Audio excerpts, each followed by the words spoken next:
Welcome everyone. Thanks a million for joining us today during your lunchtime. I'm sure you're very busy, so thanks a million for joining us.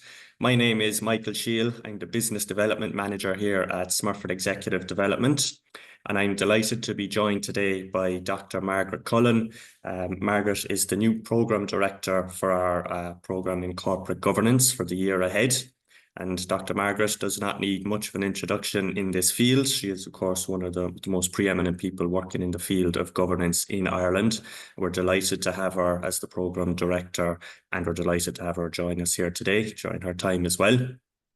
So just before I hand it over to Margaret, just a quick bit of housekeeping from my side.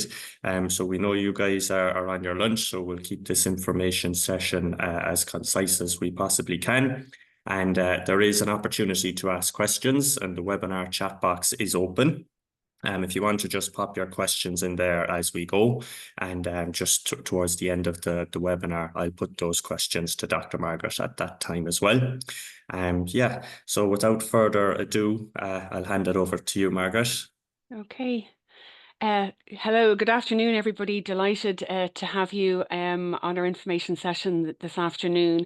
So as Michael has said, I'm Margaret, and I am going to be looking after participants on the Diploma in Corporate Governance this year, aided and abetted by my terrific colleague, Siobhan Lane-Walsh, who is the Programme Manager. So the two of us will be very visible throughout the programme. Not only will I be Programme Director, I also will be lecturing on several modules on the programme. But Siobhan is the person who is invaluable in the program, because she will support participants on a day-to-day basis, whether it's through the provision of materials, supporting you in circumstances where you can't make class or any unforeseen events occur in your world. So her and I will tag off each other during the entire academic year, and are there to support participants 100%. So just wanted to introduce you to both to myself as well as Siobhan. So just a little bit of word about UCD Smurfit Executive Development.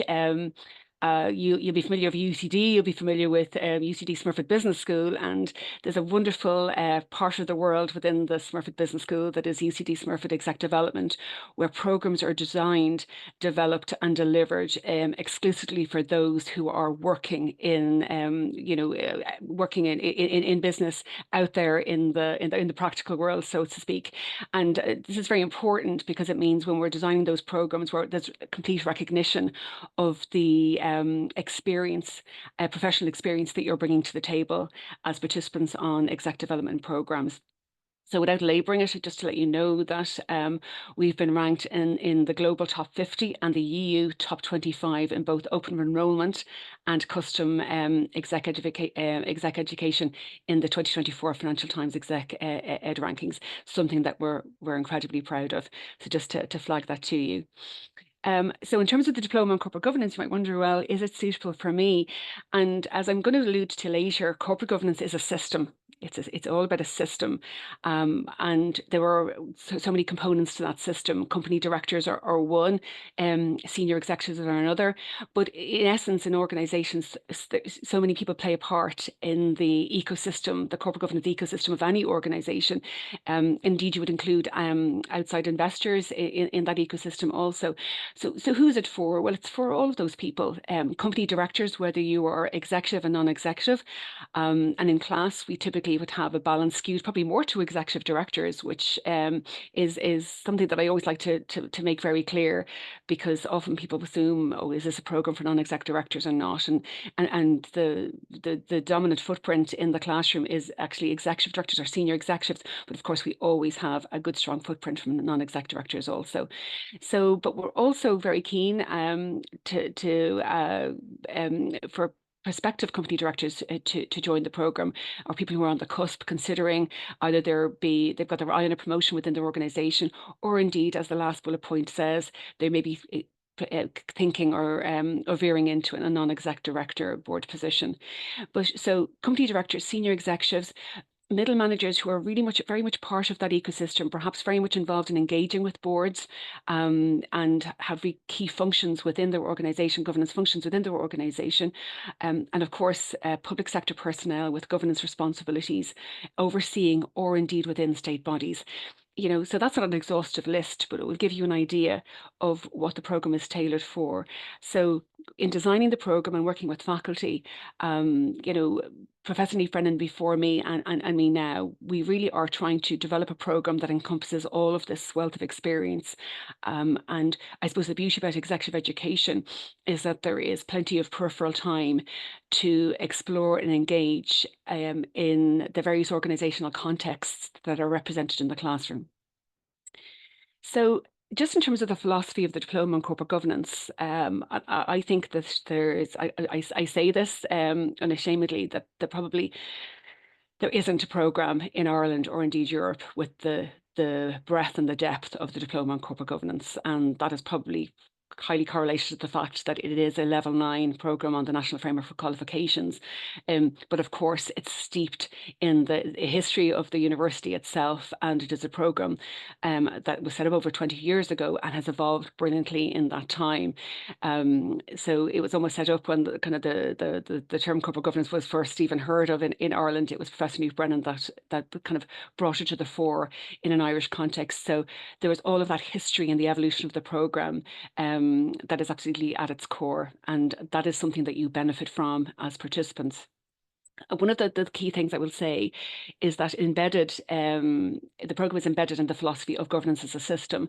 So often you hear when you have corporate governance scandals or issues, where was the board? And often those questions can be valid, but our philosophy very much is focused on there is a system of governance in place, and that includes investors, whether it's a parent organization, because subsidiary governance can be very tricky when you've the involvement of a parent. It could be external investors if it's a listed company. It could be venture capital, private equity. You have boards of directors, you have your senior leadership team, and you have the system of internal governance, whether it is a three lines of defence model or a derivative of that. You have an entire system of governance. And the Diploma on Corporate Governance encapsulates all of that system and all of the key parties.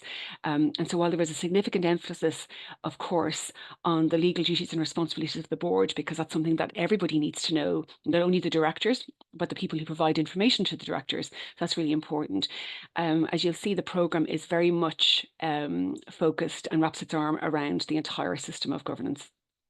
I've mentioned the level 9 status of the programme. So the programme has that beautiful balance between academic rigour and practical relevance. So I use the term in class and elsewhere, pracademic. It is very much pracademic, because the beauty about being delivered by an academic institution, first and foremost, is that all of the faculty and myself as programme director have our finger on what's coming on the pulse of what's coming out from in terms of academic papers and academic research in the area of corporate governance.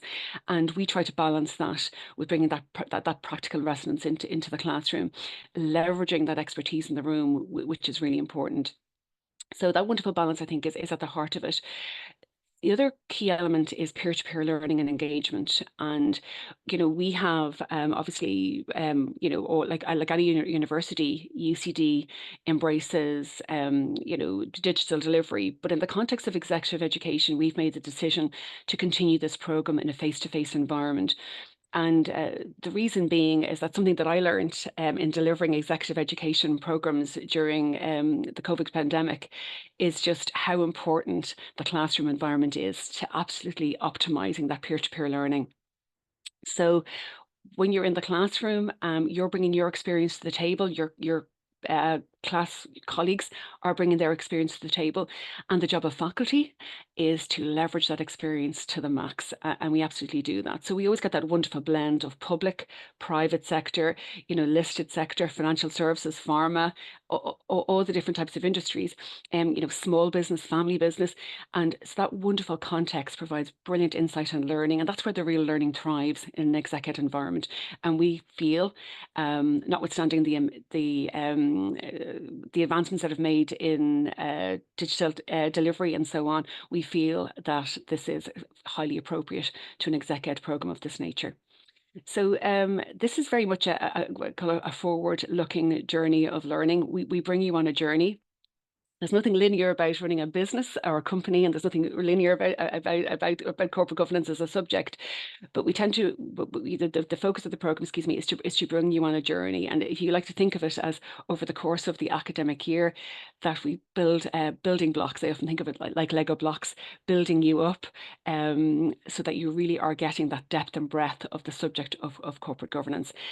My objective as program director is that we help you develop conceptual frameworks of understanding, perhaps exploring concepts of corporate governance that you never thought too deeply of before.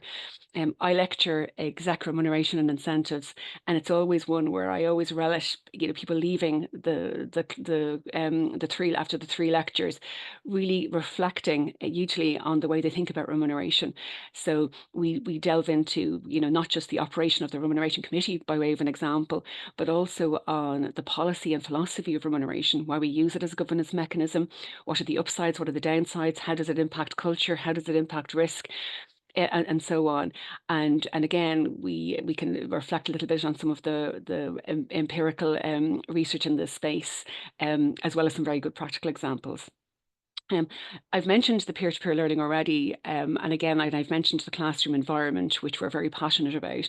But one of the things that classroom environment, coupled with an academic year, is the time for expansive discussion and reflection. And that's really, really important, that we give you that time so that things aren't just condensed into short spans of time, that you get to build those blocks, that you get to develop the conceptual framework of understanding, and you get to expand, discuss, reflect, and come back into class.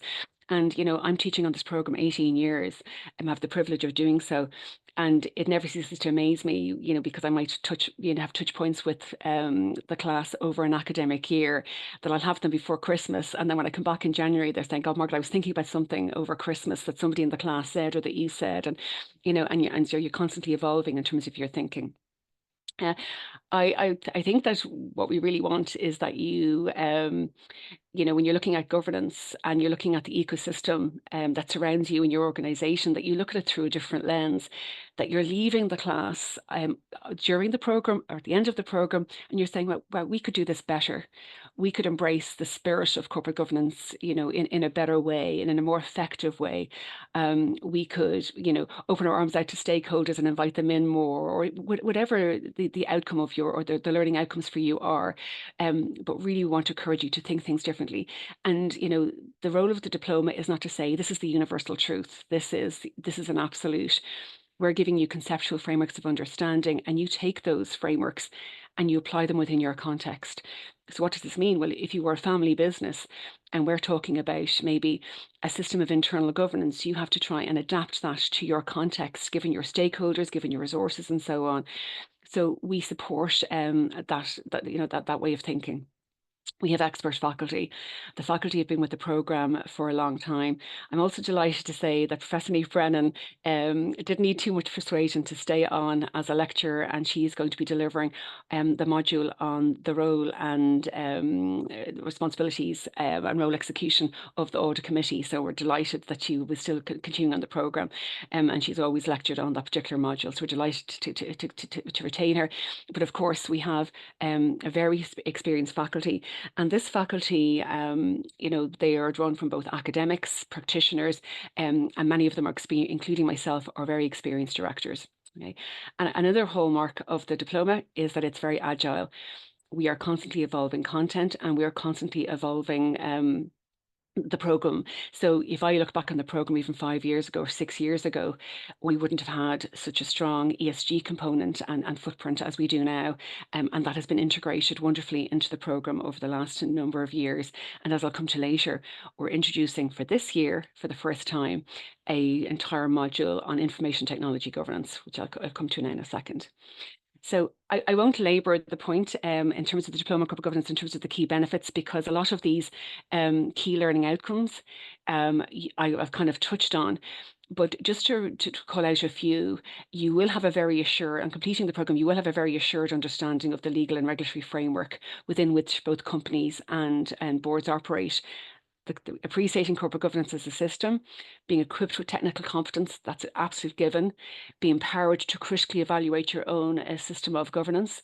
And I love the second last one, because of course education is power and power is potential. And the diploma will empower you to actively participate in debates on corporate governance, both inside and indeed outside your organisation, particularly if you're looking to elevate expand your network and elevate your external status in the area of corporate governance.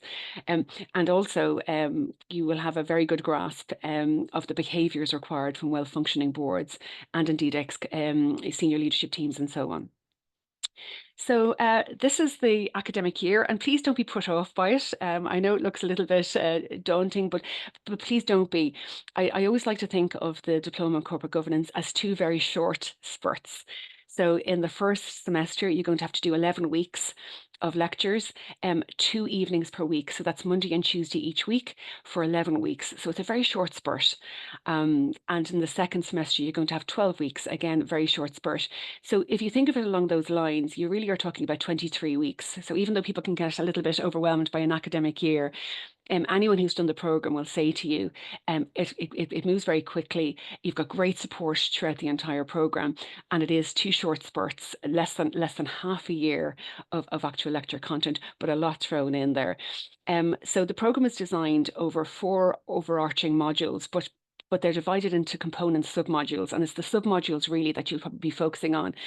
The overall module title only becomes relevant when you come to do your exam. So if you look at that first semester, starting there, you've got governance and regulatory framework and 2 role and responsibilities and effectiveness of boards, directors in practice. That first one, governance and regulatory framework, has 3 submodules. So you'll deliver them. They'll be delivered consecutively.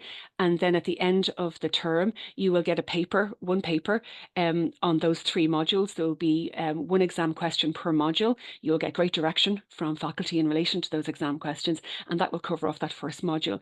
And then as you go through, you'll see it's the same for module 2. And then in the spring semester, you'll have that module 3, module 4 with the submodules that you have there. So that's the way it's structured. And you'll see my name popping up in a few places. So I will be delivering across 4 of the modules, a part of only 1, and then 3 in their entirety. And I'm sure some of the names there are the faculty names there are maybe known to you. So again, don't be put off by the academic year. 2 short sprints is what I will say. I hope you can see this, because this is taken directly from the brochure, so you may be able to have a little bit brochure if it's a little bit blurred on my PowerPoint. But what I wanted to do, if you go back and you look at all of the submodule titles, what I've tried to do here is show you just how deep and broad the program is. So on the right-hand side, what I've done is I've taken the modules that can explore or get under the bonnet of the workings of the board, the system of governance and internal accountability. So all of the modules tend to do this. So modules 1 to 12. But if you look then at the board committees as well, we cover all of the committees: nomination, REMCO, audit, risk, and we'll also be exploring other specialist committees, particularly in my module on the role and responsibilities of the board and the module on technology governance, because subcommittees of the board on technology are becoming more prevalent. So I'm on the other 2 columns then, towards the left of this diagram, you'll see I've categorized various modules, submodules under other headings. So just to call out a couple there, because they're pretty self-explanatory, but if you look at sustainability, ESG, investor and stakeholder expectations, we have 5 modules there specifically addressing those particular areas. I'm going to be delivering 3 of those. And so I am going to be belting home that entire ecosystem to you and how it all works together and hangs together. Also, I've mentioned the technology governance module. I'll be touching on a little bit on technology governance in module 4, just as that segue, and that'll be picked up again by Professor Joe Peppard, who is designing, as we speak, the technology governance module. And also that will be further explored in the risk governance and the role of the board module, which will be focusing on things and picking up the story in relation to operational risk and operational resilience and so on. So I won't go through all of this because I'm conscious that this is your lunch hour and I don't want to take up too much time, but you can see from here just how deep and broad the program is, and just how, so, focusing on the process of governance and the key process elements, but also on these key governance areas that really you need to have, that we want you to have a good and solid knowledge about. So conscious of time, notoriously bad at timekeeper, but I'll just kind of give you an idea of the way the academic year will pan out. So we're really looking forward on the 5th of September to welcoming the class. So we're going to have a welcome reception in Smurfit, and at that welcome reception, you get to meet myself face to face if you haven't already. Siobhan Lane Walsh, who is the program manager, other members of faculty, but most importantly, you get to meet each other and get familiar with the environment that is the Smurfit Business School, and in particular the nice area that is exec development. So we'll meet and greet you, and again, just kind of just warm you up for the 11 weeks ahead in the first semester. The lectures kick off proper on the 9th of September. You'll have me for the first module. And as I said, they'll go for 11 weeks, but in the middle, so 12 weeks, but in the middle of that, you're going to have midterm off. So for anybody with family and so on, you'll have that midterm off. You won't have to attend lectures. And then the trimester will finish on the 26th of November. And then you'll have a couple of weeks before you sit the trimester one exams. And as I said, you'll have 2 papers. Each paper will have 3 exam questions on it, all of which are compulsory. Each exam question will represent a submodule that you've done. Okay, so two exam papers, both of 2 hours duration. And just to say that both exam papers are open book exam, which is 100% conducive or reflective of the fact that this is an exec ed program. And I don't know a director that would be sitting around, or a senior executive, without papers in front of them. So it's reflecting that reality and so on. And again, these are very practical, very pro-academic exam papers. And having attended class and engaged with the materials and so on, they shouldn't be a challenge to anyone who's coming with the level of professional expertise that you guys are bringing to the table. Class resumes then for trimester 2 on the 20th of January. But before that, we're going to have a class dinner with a guest speaker. So we're bringing you back on the 16th of January, back to the dining hall this time in UCD Smurfit Executive Development for a little get together and catch up before you start the second trimester of the programme. So you'll see there you've got a wonderful gap of well over a month and a half to recharge the batteries and so on before you start in that second sprint of 12 weeks. And that will run until the 15th of April, with a month gap there before your trimester 2 exams, which again will be 2 papers of 2 hours duration, open book exam. And then once you're done, we'll always have a nice little celebration on the 12th of May after the exams. We always have a few drinks and celebrate. And then everything going to plan, we will be inviting you back in December 2025 for our wonderful graduation in O'Reilly Hall.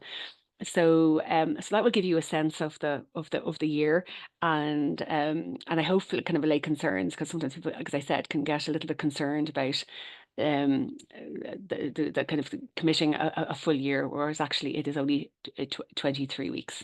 Okay, so that was all I wanted to cover. I'm very happy to have a one-to-one discussion with anyone who is a little bit concerned about the time commitment, or a little bit concerned about the applicability of the programme. Please reach out to me or my colleague Michael Sheen. I'd be delighted. We both would be delighted to speak with you. So if you feel that you'd like a discussion, that is absolutely no problem. So apologies for that very quick whistle-stop tour. I'm going to stop sharing here now, and I'm very happy to take any questions. I'm going to let Michael ask the questions, and I'll just take a sip of water here. Thanks a million, Margaret. And yeah, very concise overview. Just one kind of question that comes up repeatedly is just around the area of assessment. And I know you touched on it there on in your slides. So if you could just tell us a little bit more. Obviously, you spoke about the exams, they're assessed, and as well as there's 6 assignments as well, I think, throughout the program. and as well as participation in the actual classes themselves. Would you mind just talking us through just how exactly the assessment is broken down over the 23 weeks? Brilliant, and thanks for keeping me honest on that, Michael. I forgot to mention that. So essentially, during the course of the year, so at the beginning of the first trimester, and then again at the second trimester, you are split up into groups of about 4 or 5. So depending on class size, about 4 or 5 typically, and during say for trimester 1, there'll be a assignment attached to modules 2, 3, and 4. And so you got to do those assignments in group. So they're not lengthy assignments. They're certainly not War and Peace. And you'll be involved in that group and assigned a portion of the assignment to undertake. So they're a fantastic way to really apply what you're learning in class. So just to let you know that those 3 assignments must be completed, and then of course in trimester 2 we also have 3 additional assignments. But again, they're all group based. So this is a way of sharing the load, and also probably a little bit more reflective of the practical realities of your day to day, because I think we typically all work in groups in terms of those kind of projects and so on. Yeah, brilliant. Thanks a million. And then just maybe a last question there, Margaret, just on time commitment, just as you mentioned, and of course you mentioned the classes, class times, etc., and the 23 weeks, and as well as the exams. Just in between classes, how much time can a participant expect to need to spend in terms of getting through those pre-readings and getting prepared for classes? Yeah, I mean, I think, look, it is a level 9 qualification. I think that the balance is between, you'll be getting, every single faculty member will give you as kind of essential reading, and then we'll give you recommended reading. And the recommended reading, for the most part, can be parked, for over Christmas or for next summer and so on. We just want to throw world into your domain. But in addition to the hours, you're definitely looking at, maybe 15 hours per week, additional time that you're going to have to find, which, 10 to 15 hours. But that really, really depends on a number of things. From my experience of being in class, over the last 18 years, most people in the class are working full time. Most people in the class have got families. And, so they tend to attend lectures and, and try to catch up at certain times, kind of weekends, or picking up, hours here and there with trying to teach. So, look, like any level 9 qualification or program, it is, you get out of it what you put in. But I think that attendance at class is really, really pivotal, because when you attend class, um, you know, the focus of the lecturers and so on, and indeed, all of the kind of the insights that you're picking up are absolutely invaluable in the exam. So I think what I would hope that people don't get overly concerned about the exam, and just really take this as a journey. You actually commit as much time as you possibly can to it. I mean, I suppose that's my advice to you. And yes, there's some people who can commit the 10 or 15 hours, and there's others who can say, no, I can only commit up to 10 hours. So I wouldn't be worrying too much about that. Because you'll get plenty of support throughout the program. But ballpark, that's probably where it would be at, Michael. Yeah, brilliant. Thanks a million, Margaret. And that just nearly brings us right up to the 30 minutes on the dot. So yeah, brilliantly timed. And yeah, just Margaret, thanks a million for taking the time. You're getting, it's just getting busier now as you're getting prepped for spring, Yeah, or getting prepped for autumn and September even. yeah. Yeah, so thanks a million for taking the time to join us for this info session. No, delighted, and please do reach out to me if I can. If anyone wants to speak to me, I really would be delighted to speak. Or if you want to speak to a prior participant, that can also be arranged. Thanks so Yeah. much, everyone. Thanks for attending. Yeah, brilliant, guys. Just to finish up with, just as Margaret mentioned, I mean, this is very much just a touch point, and we'd love to discuss the content and details with you further. I've just popped some details there into the chat box, including my own email. I can be the reference point, and I can certainly put you in touch with Margaret as well if you would like to discuss further. Of course, the program starts on September 9th, which is a couple of weeks away now. We will accept applications up until that point as well. And so, yeah, we would love to hear from you. And thanks a million for taking the time, and we'll be in touch again soon. Enjoy the rest of your day. Thanks, everyone. Take care.